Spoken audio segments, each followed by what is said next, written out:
प्रत्येक भाई बहन को प्रभु जी मैं आपके पवित्र हाथों में सौंपता हूँ जो इस वचन को सुन रहे हैं। प्रभु जी प्रत्येक जन को आशीषित करिए और इस योग्य बनाइए कि प्रभु जी आपके साथ में बढ़ करके प्रभु जी आपके साथ में चल के प्रभु जी आपके नाम की महिमा होने पाए। धन्यवाद हर बातों के लिए, ये प्रार्थना को और इस वचन को आज की सेवा को प्रभु जी आपके बहुमूल्य हाथों में सौंपते हुए ये प्रार्थना को अपने प्रिय प्रभु यीशु मसीह के नाम से मांगते हैं। परमेश्वर का धन्यवाद हो। आज हम कुछ वचन की ओर हम जाकर के देखेंगे, हम पौलुस की कुछ शिक्षाओं को हम जाकर के देखेंगे कि पौलुस हमें एक कलीसिया का हिस्सा जो वो बना करके रखता है, उस कलीसिया के हिस्से बने रहने पर हमें और हमारे जीवन के क्या क्या कार्य होने जरूरी है। क्या हम सब लोग एक परमेश्वर की कलीसिया के भाग हैं? जोर से बोलेंगे तो समझ में आएगा। हाँ, हम लोग सब कलीसिया के भाग हैं। कोई सर है, कोई पैर है, कोई नाखून है, कोई बाल है, कोई आंख है, कोई दांत है, कुछ भी है। परमेश्वर ने इस शरीर के हिस्सों को ऐसा बंटवारा किया है कि अगर एक अंग भी खराब हो जाता है तो आदमी अधूरा हो जाता है। लगे तो नहीं, एक हाथ नहीं रहे तो बोले एक हाथ से चल रहे हैं, एक हाथ से ही सब कुछ कर रहे हैं, पॉसिबल है, लेकिन फिर भी एक अजीब सा लगेगा क्योंकि दूसरे हाथ की जरूरत है। अगर हम परमेश्वर के साथ में आगे बढ़ रहे हैं, अगर मेरा एक शरीर का हिस्सा खराब हो गया है, अगर मैं एक बात एक से कार्य नहीं कर पा रहा हूं मैं, तो क्या है? अधूरापन नजर आता है। हमें उस अधूरेपन को समझने के लिए पौलुस हमें कई बातों को सिखाना चाहता है कि जब हम परमेश्वर के साथ में हैं, हमें परमेश्वर के साथ में कैसे बढ़ना है और उस हिस्से को महत्वता देना है जो हिस्सा दूसरा है।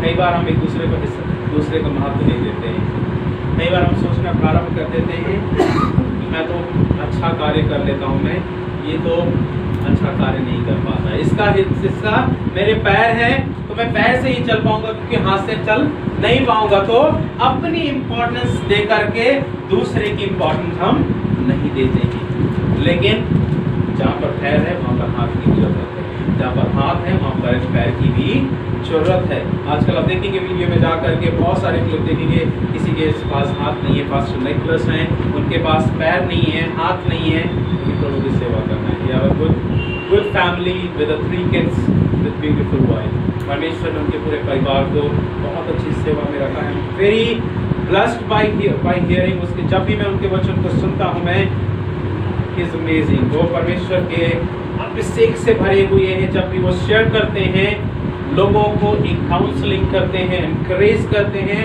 कि मेरे पास कुछ ना होने के बदौलत भी मैं प्रभु की सेवा कर रहा हूँ। मैंने उनका एक वीडियो देखा, मुझे याद है, नियाबा उनका सर्मन चल रहा था, नियाबा 1 आवर से ज़्यादा, और 1 घंटे तक नॉन स्टॉप देवर कम से कम 300 से 400 स्टूडेंट थे जो सिर्फ काउंसलिंग के आए थे। वो सिर्फ रोते रहे और रोते रहे। वो उसकी गवाहियों को सुन करके, उसके उदाहरणों को सुन करके, परमेश्वर के वचन से जो बताया जा रहा था, उस शरीर के हिस्से को महत्वता देने के लिए जो आपके जीवन में है और आपके शरीर में जुड़ा हुआ है और जो दूसरे के शरीर में जुड़ा हुआ है, उसकी महत्वता को एक्सप्लेन कर रहे थे। मेरे प्रिय लोगों, आज हमें समझना जरूरी है इस बात के लिए। हम कुछ वचन को आकर के देखेंगे। पौलुस हमें जब कलीसिया के हम हिस्सा बने हैं, हमें उन भाग में कैसे भागी बन करके रहना है। रोमियो किताब उसका 12 अध्याय उसकी 5वीं आयत, book of Romans chapter 12 verse 5, कोई पढ़िएगा प्लीज। वैसा ही हम जो बहुत हैं मसीह में एक देह होकर आपस में एक दूसरे के अंग हैं। क्या है? हम एक दूसरे के अंग हैं। अगर कलीसिया सबसे महत्वपूर्ण भाग इस बात के लिए है कि हम कलीसिया के लिए एक दूसरे के लिए कहीं ना कहीं अंग हैं। कोई वचन बांटता है, उसका दूसरा अंग है। कोई आराधना करता है, उसका दूसरा अंग है। कोई खड़े होकर के सामने ताली बजाता है, उसका अंग दूसरा है। कोई म्यूजिक बजाता है, उसका अंग दूसरा है। लेकिन जब एक साथ हर चीजें मिल करके परमेश्वर के नाम की महिमा करती हैं, वो क्या है? संपूर्ण कलीसिया को एक नाम दे देती है। कलीसिया कभी एक व्यक्ति से नहीं बनी हुई है, कलीसिया बहुत सारे लोगों से मिल करके बनी हुई है, एक ग्रुप ऑफ लोगों से बनी हुई है। वैसे ही हम जो कलीसिया के भाग बने हुए हैं, हमारा सर जो मसीह है, और उस मसीह के साथ में हमें परमेश्वर ने हर कार्यों के लिए डिवाइड कर दिया है। परमेश्वर ने हमें हर भाग में हमें बांट दिया है कि हमें यहाँ पर ये कार्य करना है, हमें ये कार्य करना है। कलीसिया इसी बात में ही आश्रय में बनी हुई है। एक पर्सन हर चीज को नहीं संभाल सकता है, लेकिन हमें क्या है? एक मिलकर इसमें हर चीजों को संभालना है। हम एक पर्सन रिस्पॉन्सिबिलिटी हर चीज की नहीं ले सकता है, लेकिन कलीसिया इसी नाम से दी गई है कि हमें सबको मिलकर के एक साथ में इस कलीसिया के भाग बनना है और कलीसिया को आगे बढ़ाने के लिए चलना है। एक वचन को और पढ़िएगा, रोमन्स चैप्टर उसी का 5, एक बार फिर से पढ़िएगा, रोमियो 5:12 का 5 पढ़िएगा फिर से प्लीज। वैसे ही हम जो बहुत हैं मसीह में एक देह होकर, हम बहुत से हैं, एक चीज के लिए नहीं बताता, हम बहुत सारे लोग हैं, लेकिन उसमें क्या है? मसीह में एक देह होकर, मसीह में एक देह हो करके हम हैं। हम मसीह की देह से अलग करके सेवा नहीं कर रहे हैं। मेरी सेवा कोई अलग नहीं है, आपकी सेवा अलग कोई नहीं है, अगर परमेश्वर के वचन के अनुसार करते हैं। क्योंकि पौलुस हमें इस बात के लिए बहुत ही क्लियरली बताता है, इस चीज के लिए हमें बताता है, कम से कम 30 से 40 रेफरेंस उसने दिए हुए हैं परमेश्वर की एक कलीसिया बने हो रहने के लिए। लेकिन कई लोगों की सेवा आजकल ऐसी आ गई है। मुझे कल की हमें प्रार्थना के बाद में फास्टर ने हमें प्रेयर रिक्वेस्ट किया, मैं उनको बहुत पहले से जानता हूँ, झांसी से हैं। उन्होंने एक प्रेयर रिक्वेस्ट दिया कि एक मसीह लड़की से एक व्यक्ति ने शादी किया और आज वो कलीसिया के विरोध में खड़े होकर के पास्टर को बदनाम करने की कोशिश कर रहे हैं। क्या है? कलीसिया के हिस्से तो बने रहते हैं, लेकिन कहीं ना कहीं से उस भाग को बेकार करने के लिए भी बने रहते हैं। जैसा वचन कहता है, नियम में कहता है कि बहुत सारी ऐसी क्या दीवारें हैं, क्या है, चूना पुती हुई दीवारें हैं जो चमकती तो रहती है, लेकिन क्या है, उनमें परमेश्वर की देह का भाग नहीं बना रहता है, क्योंकि वो परमेश्वर के वचन के अनुसार नहीं चलते हैं, क्योंकि परमेश्वर की शिक्षा के अनुसार नहीं चलते हैं। हमारी सबकी बाइबल एक है, किसी की बाइबल अलग है नहीं है, सबकी बाइबल एक है। कवर भी आजकल परमेश्वर की दया से सबके एक ही कलर के देते हैं, प्रिंट आउट भी करके ब्लैक कलर का ही देते हैं। अच्छा, थोड़ा उससे अच्छा स्टैंडर्ड में जाना है तो ब्राउन भी है, अच्छे कलर भी हैं, लेकिन सबका एक ही कलर है, ब्लैक है, पेपर सबके व्हाइट है, ब्लैक प्रिंट है। हमें क्या है, और जिसके वचन की जो सेवा है, महत्वपूर्ण भाग जो है, वो सबका एक ही है, कोई विभिन्न नहीं। वो अगर आप कहना है तो आप ही लिखा होगा, सबका एक ही वचन लिखा हुआ है। तो हम जो परमेश्वर की शिक्षा में आगे बढ़ रहे हैं, हम कोई नई चीज को डिस्कवर नहीं कर रहे हैं। पौलुस जब लोगों को सिखाता था, वो कोई नई चीज को डिस्कवर नहीं करता था, लेकिन जो वचन में जो लिखा हुआ था, उसी चीज को जाकर के बार बार दोहराता था।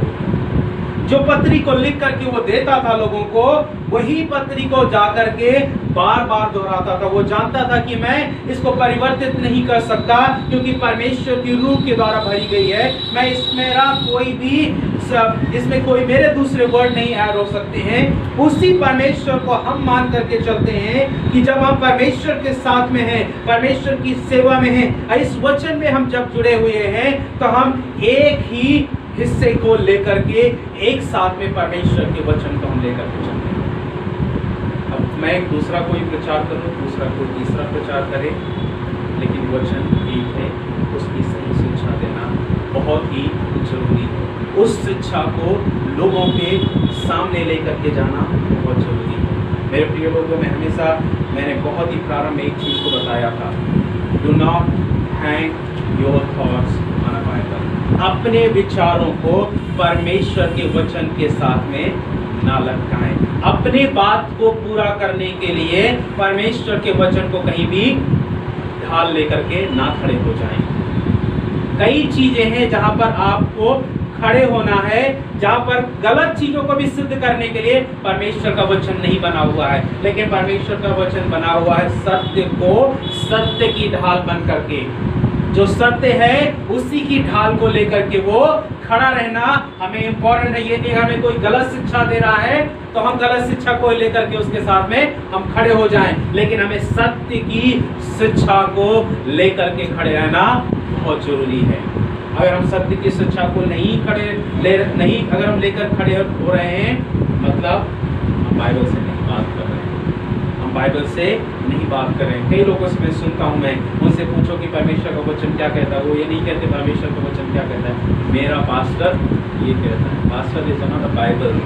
पास्टर कोई बाइबल नहीं है। पास्टर वचन को बताता है, लेकिन क्या है, हर चीज में ये नहीं कि पास्टर ये बताता है, पास्टर ये बताता है, लेकिन हमें क्या कहना है, परमेश्वर का वचन ये बताता है। ये सबसे बड़ी सिद्ध बात है जो परमेश्वर का वचन हमें इस बात के लिए प्रूव करता है। और मैं भी ये नहीं कहता हूँ कि मुझे कोई कह रहा है कि पास्टर ये कह रहा है, लेकिन मैं कह रहा हूँ ये परमेश्वर का वचन कह रहा है।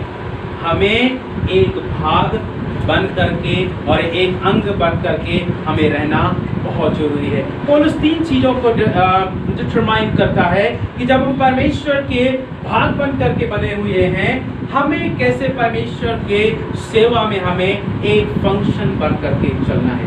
पहली चीज जो है, no individual Christian can function effective by himself. कोई ऐसा मसीह नहीं है जो अकेले रह करके उसके कार्यों में अकेले फंक्शन कर सके, अकेले कार्य को कर सके। लेकिन हम लोग क्या है, एक ग्रुप में बने हैं, एक संगति में बने हुए हैं, हम एक साथ में प्रार्थना में बने हुए हैं।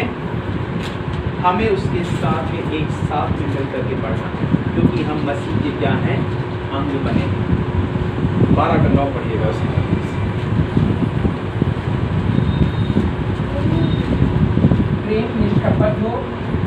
ये कलीसिया का पहला सबसे बड़ा थंब रूल है कि क्या है, वचन को पढ़िएगा ब्रदर प्लीज।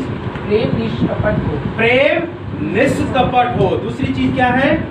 बुराई से घृणा करो, बुराई से घृणा करो। ये कलीसिया का सबसे पहला महत्वपूर्ण भाग है। चाहे व्यक्ति चाहे जैसा हो, किसी प्रकार का हो, लेकिन परमेश्वर का वचन कहता है तू निष्कपट प्यार कर। और दूसरी बात क्या है? बुराई से तू घृणा कर। आगे उसके भलाई में लगा रहे। सबसे बड़ा मसीही जीवन में बना रहना सबसे बड़ा यही अमूल है जो वचन सिखाता है। मैंने बहुत लोगों से गवाहियां सुना, वो गवाहियों को और किसी चीज को नहीं बताते। मैंने किसी से बड़ा एग्जाम्पल नहीं सुना है, लेकिन सबसे बड़ा एग्जाम्पल सुना है कि यीशु मसीह प्यार है। परमेश्वर प्यार करने वाला है, वो हमें सिखाता है प्यार करने वाला, और कोई किसी चीज को एक्सप्लेन नहीं करता। मैंने आज तक किसी से इससे बड़ी गवाही नहीं सुनी होगी। बीमारी एक अलग बात है, लेकिन जब वो परमेश्वर के प्रेम में ढल जाता है, सबसे पहली चीज को बताता है कि परमेश्वर प्रेम करना सिखाता है। वो प्रेम है और प्रेम करना सिखाता है। सबसे बड़ी टेस्टिमनी है। हम एक साथ में जुड़े हुए हैं। अगर मैं कहना शुरू कर दूं मैं प्यार करता हूं, प्यार करता हूं, किसको प्यार करता हूं? कोई नाम नहीं लेता हूं तो किसको प्यार करता हूं? मैं किसको प्यार करता हूं? There should be a person बोलने के लिए मैं इसको प्यार करता हूं। मैं इसीलिए कलीसिया को एक नाम दिया गया है। परमेश्वर ने हमें एक भाग बना दिया है कि कलीसिया को क्या है? निष्कपट प्यार करना है। तो कलीसिया में भाई बहन बच्चे सब कोई है, क्या है? हमारा निष्कपट प्यार होना चाहिए। जैसा कुरिन्थियों उसका 13 अध्याय में बहुत ही क्लियर एक चीज को एग्जाम्पल बताता है। प्यार की बहुत एक सुंदर परिभाषा देता है कि हमें कैसा होना चाहिए। छनछनाती छाछ नहीं होना चाहिए। हमारे जीवन को बहुत ही एक परफेक्शन की ओर लेकर के चलता है कि हमें परमेश्वर के साथ में उस प्यार में ढल करके हमें कैसे आगे बढ़ना है। अगर हम उस वचन के अनुसार नहीं चलते हैं, मतलब क्या है?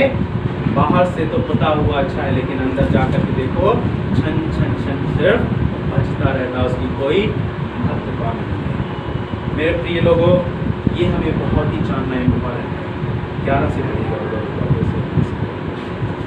प्रयत्न करने में आलसी ना हो, आत्मिक उन्माद में भरे रहो। क्या है? पहली चीज मैं रिक्वेस्ट करूंगा कलीसिया के प्रत्येक भाई बहन से, अगर कलीसिया का कोई भी कार्य दिया जाता है बड़ी गंभीरता से है, क्योंकि ये मेरा कार्य नहीं है।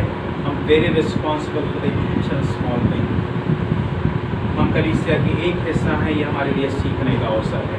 मैं किसी को पॉइंट करके नहीं बोलता हूँ मैं, लेकिन ये पूरी कलीसिया के लिए एक ही बहुत ही बड़ी शिक्षा है कि हमें क्या है? तो पढ़िएगा उस वचन। प्रयत्न करने में आलसी ना हो, प्रयत्न करने में आलसी ना बनो। कलीसिया का एक सबसे बड़ी जिम्मेदारी दी गई है कि हमें हर छोटे से छोटे कार्य को बहुत ही जिम्मेदारी से करना बहुत ही जरूरी है।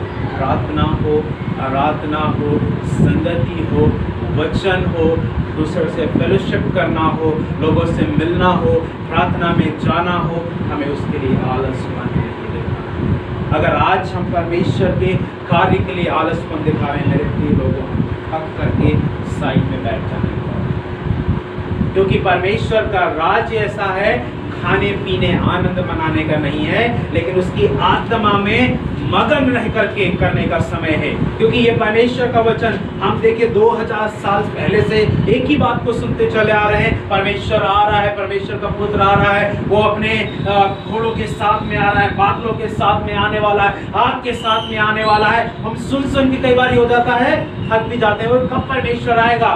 लेकिन हमारा क्या है? एक कलीसिया का एक विश्वास बन करके बैठा हुआ है, हमारा एक निष्कपट प्यार परमेश्वर के साथ में बन करके बैठा हुआ है कि वो आएगा। हमें उसके लिए सुस्त होकर के नहीं बैठ जाना, लेकिन हमें उसके लिए स्वस्थ बन करके हमें बने बैठे रहना है। हमें स्वस्थ बन करके परमेश्वर के वचन के पीछे चलना है, परमेश्वर के वचन को मान करके चलना है।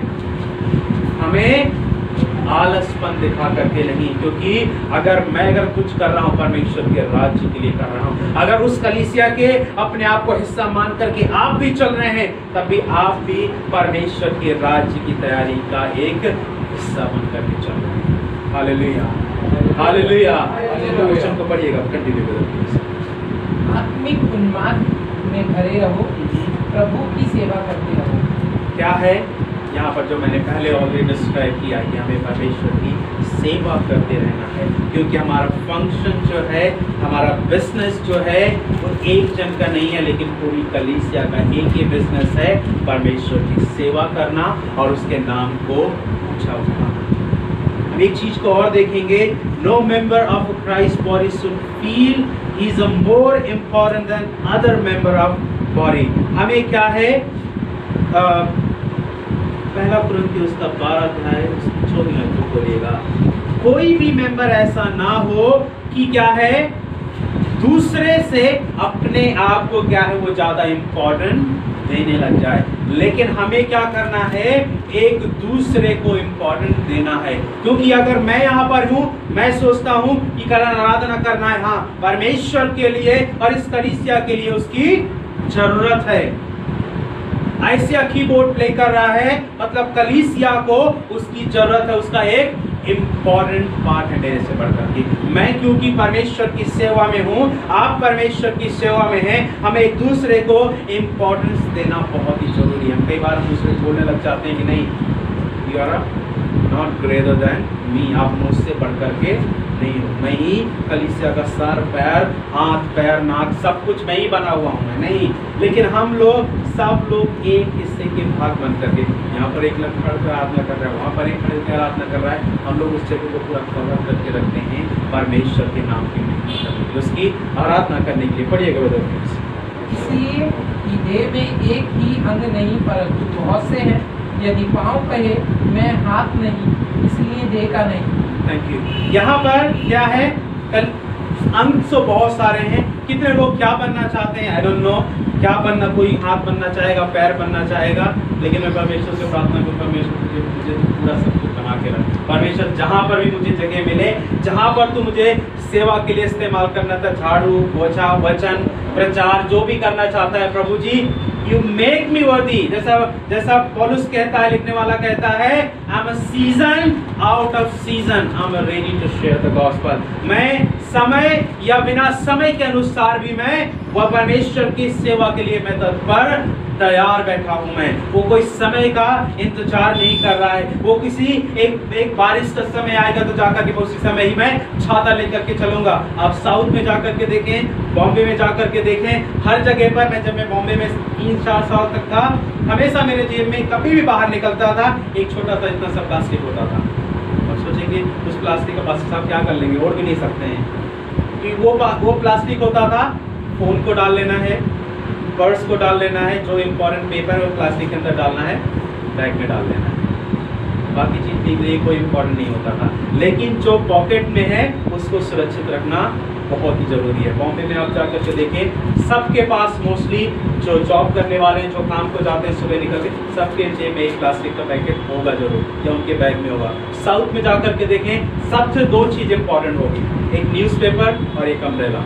कहीं भी जाकर के देखें, किसी के पास भी जो वेल एजुकेटेड है, जो समझदार लोग हैं, उनको पता है बारिश कभी भी आ सकती है, तो कोई भरोसा नहीं है, छाता लेकर के जाना ही है। कहीं भी अगर थक करके मैं बैठ गया, वो अपने टाइम को बेकार नहीं जाने देंगे, लेकिन न्यूज़पेपर लेकर के पढ़ते रहेंगे। बॉम्बे में मैंने जाकर के देखा, ट्रेन में हम लोग रश करके जाते थे, कई बार जो सेवा के लिए जाते थे, मिनिस्ट्री के लिए, लोग एक साथ में खड़े हो जाते थे, सिर्फ लोग ऐसे लेकर के न्यूज़पेपर पढ़ रहे हैं। They don't want to waste their time। वो अपने समय को व्यर्थ नहीं जाने देना चाहते, लेकिन वो उस समय जो वहां से निकल रहे हैं, उस अंग को इस्तेमाल करना चाहते हैं। जब हम कलीसिया में हैं, हमारे लिए एक एक छोटा अवसर दिया गया है परमेश्वर के कार्य को आगे बढ़ाने के लिए। हम कितने लोग तैयार हैं कि परमेश्वर आज तूने मुझे कलीसिया में आने के लिए अवसर दिया, प्रभु मेरे हाथों को तू और इस्तेमाल करके मैं ताली बजा सकूं। परमेश्वर तू मुझे गाने के लिए इस्तेमाल कर प्रभु जी, मैं कि और जोर से गा सकूं मैं। ये धन्यवाद हो, एक 50-60 ईयर के पर्सन है ब्रदर नवल, मेरे से उम्र में बड़े हुए हैं, लेकिन आज परमेश्वर का धन्यवाद, एक बच्चे के समान परमेश्वर की आराधना करते, वही परमेश्वर चाहता है हमसे। हालेलुया, वही परमेश्वर हमसे चाहता है। Do not ashamed for the gospel. यही प्रेरितों की किताब में कहता है, I'm not ashamed of the gospel. मैं परमेश्वर के वचन के लिए मैं लज्जित नहीं हूँ। मैं मुझे चाहे बच्चा बन करके आराधना करना पड़े, चाहे मुझे घुटने टेक करके बैठ के आराधना करना पड़े, मैं किसी भी स्थिति में परमेश्वर के सेवा के लिए मैं तत्पर बैठा हुआ हूँ। मैं एक वचन को और पढ़िएगा ब्रदर, उसका 15 आयत पे पढ़िएगा इसे प्लीज। यदि पाँव कहे मैं हाथ नहीं इसलिए देखा नहीं, तो क्या वह इस कारण देखा नहीं? और यदि कान कहे मैं आँख नहीं इसलिए देखा नहीं, तो क्या वह इस कारण देखा नहीं? यदि सारी देह आँख ही होती तो सुनना कहाँ होता? यदि सारी देह कान ही होती तो सुनना कहाँ होता? परंतु सचमुच परमेश्वर ने अंगों को अपनी इच्छा के अनुसार एक एक करके देह में रखा है। Thank you so much. यहाँ पर परमेश्वर का वचन पौलुस लिखने वाला बताता है सेवा के बारे में बहुत अच्छी, और कलीसिया को बहुत अच्छे निर्देश के बारे में बताता है। अगर सिर्फ पूरा शरीर आँख हो, आपने देखा होगा बहुत सारे पता नहीं पुराने आप वेदों में जाकर देखे कहीं एक आँख यहाँ पर बनी हुई है, मुझे नहीं समझ में आता है हाउ इज इट पॉसिबल। एक आँख यहाँ पर बनी है, कान अजीब से हैं, हाथ अजीब से हैं, लेकिन परमेश्वर ने हमें बहुत सुंदर बनाया। हालेलुया, परमेश्वर ने हमें बहुत सुंदर बनाया। बोलते हैं, कई लोग बोलते हैं मेरी तीसरी आँख काम कर रही है, मुझे नहीं आज तक नहीं पता तीसरी आँख कहाँ से काम करती है। ये लोग बोलते हैं मेरा सेंस ऑफ ह्यूमर इतना है, लेकिन परमेश्वर ने हमें वो विचार दिए हैं। परमेश्वर ने सोलोमन को इतना बुद्धिमान माना है। बाइबल भी उसके बारे में बताती है कि वो बुद्धि के साथ भरा हुआ था। वो लोगों को परख और पहचान रखता था। लोगों को देखने के साथ में परमेश्वर की आत्मा उसे परख की आत्मा देती थी, उसे विचार करने की आत्मा देती थी, उसे प्रॉपर जजमेंट करने की आत्मा देती थी कि परमेश्वर उसे लोगों का अच्छा न्याय कर सके। दाऊद को है, परमेश्वर अगुवाई करता था। याकूब के बारे में है, परमेश्वर लोगों को अगुवाई करता था बताने के लिए कि तुम जाकर के मेरे वचन को जाकर के बताओ। मुझे आज तक तीसरी आंख नहीं दिखी, लेकिन परमेश्वर का मुझे वो आत्मा की अगुवाई जरूर दिखी है कि हाँ परमेश्वर उसके द्वारा हमें रिवील करता है जो हिडन मिस्ट्री है।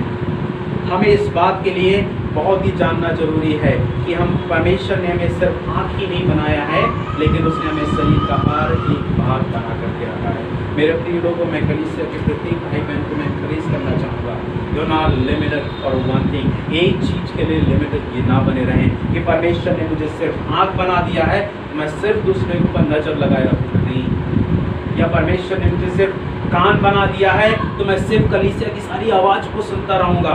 या परमेश्वर ने मुझे सिर्फ पैर बना दिया है तो मैं भागता रहूंगा, नहीं। लेकिन प्रार्थना करें परमेश्वर से, परमेश्वर मुझे हर अंग के भाग को अच्छे से इस्तेमाल करना मुझे तो सिखा। मेरी बात को आप समझ रहे हैं? आप प्रार्थना करें, हम सब प्रार्थना करें इस बात के लिए कि परमेश्वर जो आपने मुझे शरीर के हर भाग जो दिए हुए हैं, हाथ दिया है, पैर दिया है, परमेश्वर मुझे तू इस्तेमाल करना सिखा कि मैं लोगों को, मैं अपने पैर के द्वारा भी मैं अपने अच्छे चाल चलन को दिखा सकूं, मैं अपने हाथ के द्वारा मैं अच्छे कार्यों को दिखा सकूं, मैं अपनी आंख के द्वारा मैं अच्छी लोगों को मार्गदर्शन कर सकूं, मैं कान के द्वारा जो मैं लोगों को सुनता हूं, मैं अच्छी शिक्षाओं को मैं अपने हृदय में बैठा करके अपने मुंह के द्वारा मैं इस्तेमाल कर सकूं। मैं We are one function। हम लोग परमेश्वर की एक आवाज के द्वारा हम फंक्शन करते हैं, लेकिन हमें एक साथ में जुड़ करके परमेश्वर के नाम की महिमा करनी है। एक तीसरी बात है, just take 5 minute to end of the service. तीसरी बात जो है, all member of Christ body must work hard at creating unity in the body of Christ. हमें कलीसिया के हर जो भाग हैं, हमें क्या है, एक यूनिटी में रह करके परमेश्वर के शरीर का भाग बनना है। Probably there could be reason कि कई बार हम मन मुटाव हो जाता है। कलीसिया है, भाई बहन है, होता है। अब सोचें कि कोई नहीं होता है, हर कलीसिया में होता है। कोई एक फ्रीडम फेलोशिप कोई अनूठी कलीसिया नहीं है हर कलीसिया में होता है। कहीं ना कहीं पास्टर से मनमुटाव हो जाए, फिर उस बिलीवर से उस बिलीवर का मनमुटाव हो जाए, किसी ना किसी से कुछ ना कुछ चलता रहता है। लेकिन जब हम परमेश्वर की आत्मा में रहते हैं, हमारा किसी के साथ में कोई मनमुटाव नहीं रहता, because we are a one body. हम परमेश्वर की क्या हैं? एक देह हैं। इफिसियों उसका 4 अध्याय पढ़िएगा प्लीज, 4 का 3 से लेकर 6 तक पढ़िएगा, या फिर वो 6 होगा। इफिसियों किताब उसका चैप्टर 4 वर्स 3 to 6 पढ़िएगा। और मेल के बंधन में आत्मा की एकता रखने का यत्न करो। एक ही देह है और एक ही आत्मा, जैसा तुम्हें जो बुलाए गए थे अपने बुलाए जाने से एक ही आशा है, एक ही प्रभु है, एक ही विश्वास, एक ही बपतिस्मा और सबका एक ही परमेश्वर और पिता है। जो थैंक यू सो मच। आप लोग बाद में पढ़ सकते हैं, मैं क्योंकि जल्दी खत्म करना चाहूँगा। यहाँ पर क्या सिखाता है परमेश्वर?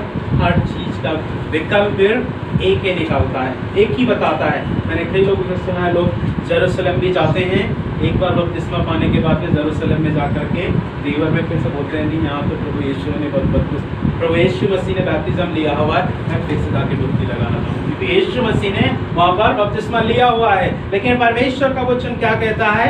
There is one baptism. कोई और जाकर के बैप्टिज्म लेना चाहेगा? नहीं। We got one baptism. हम लोगों ने एक बपतिस्मे को लिया है और एक विश्वास के साथ में लिया है। लेकिन even though I have seen the pastors जो प्रभु की सेवा कर रहे हैं, वो जाकर के जेरूसलम में जाकर के, कौन सी रिवर है जहाँ पर यीशु मसीह ने बपतिस्मा लिया? नहीं, वो रिवर का नाम क्या है? यरदन। Thank you so much, love you guys kids. बच्चे स्मार्ट हैं, यू आर क्वाइट लेट। यरदन में जाकर के यीशु मसीह ने बपतिस्मा लिया और बोलते हैं कि नहीं, यीशु मसीह ने बपतिस्मा, मैं भी यरदन में जाकर के डुबकी लगाना चाहूंगा, जॉर्डन रिवर, वो जाकर के वहां पर फिर से बपतिस्मा लेना चाहूंगा। नहीं, लेकिन परमेश्वर हमें सिखाता है we are born at one time। हम एक बार परमेश्वर की आत्मा से जने हुए हैं। हमारा एक बपतिस्मा है, एक पवित्र आत्मा है, एक परमेश्वर है, एक यीशु मसीह, उसमें कोई दूसरा हिस्सा नहीं जुड़ा हुआ है, क्योंकि हम एक ही आत्मा से जने हुए लोग हैं। सबसे महत्वपूर्ण बात है, क्योंकि मेरी आत्मा, परमेश्वर की आत्मा जो मेरे अंदर है, वही आपके अंदर भी है। आज वही आत्मा पर हम भरोसा करके हम चल रहे हैं, क्योंकि जो परमेश्वर आपको देख रहा है, जो आपको शिक्षा दे रहा है, वही परमेश्वर मुझे भी शिक्षा दे रहा है। जो परमेश्वर आपको सुरक्षित रख रहा है, जैसे सदरक मेशक अबेदनगो को परमेश्वर उस जाकर के गुफा के अंदर भी उन शेरों के सामने भी सुरक्षित रखता था। वो जाकर के आग के साथ में जब सदरक मेशक अबेदनगो चल रहे थे, परमेश्वर ने आकर के, यहोवा ने आकर के उनकी दुहाई को सुना और अपने साथ में उनको लेकर के चलता रहा। वहां पर 3 की जगह 4 हो गए। वो एक आत्मा ने आकर के उनके जीवन में कार्य किया। जब पौलुस और सिलास जब जाकर के प्रिजन में फंसे हुए थे, जब जेल के अंदर थे, वहां पर परमेश्वर की एक ही आत्मा ने जाकर के सारे बंधनों को तोड़ दिया, उस सारे बंदिशों को तोड़ दिया। और वहां पर एक बंदिश से एक ही व्यक्ति नहीं छूटा। वचन एक बात के लिए बहुत ही शुद्ध करके एक बात को बताता है, बहुत ही क्लियर बताता है। जब पौलुस सिलास आजाद हुए, वहां पर और बहुत सारे प्रिजनर थे, वो भी वहां पर भाग तो गए वो, लेकिन आजाद हो गए। पता नहीं कहाँ भागे, बाइबल में कहीं डिस्क्राइब करके नहीं लिखा हुआ है। लेकिन अगर परमेश्वर की वही आत्मा अगर आपके हृदय में आज कार्य करती है, जब परमेश्वर ने आपको छुआ, let other get freedom bye.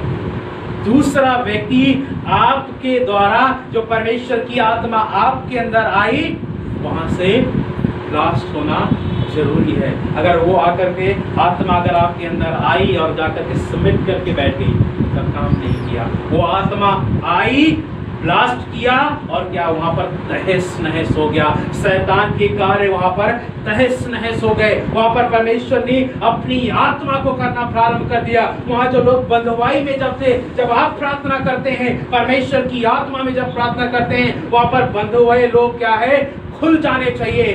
जब जाकर के मोसेस जब जाकर गया अपने लोग को छुड़ाने के लिए गया, वहां पर लोग बंधन में फंसे हुए थे, लोग जाकर के चक्की पीस रहे थे, पत्थरों को उठा रहे थे, घर को बना रहे थे, दिन भर थक कर करके तब भी जाकर के उन्हें प्रॉपर खाना नहीं मिलता था। लेकिन जब परमेश्वर की आत्मा ने मोसेस के द्वारा कार्य किया, लोग वहां से जाकर के डेली उत्तम खाने को, हालेलुया, वो जाकर के क्या खाना को खा रहे थे?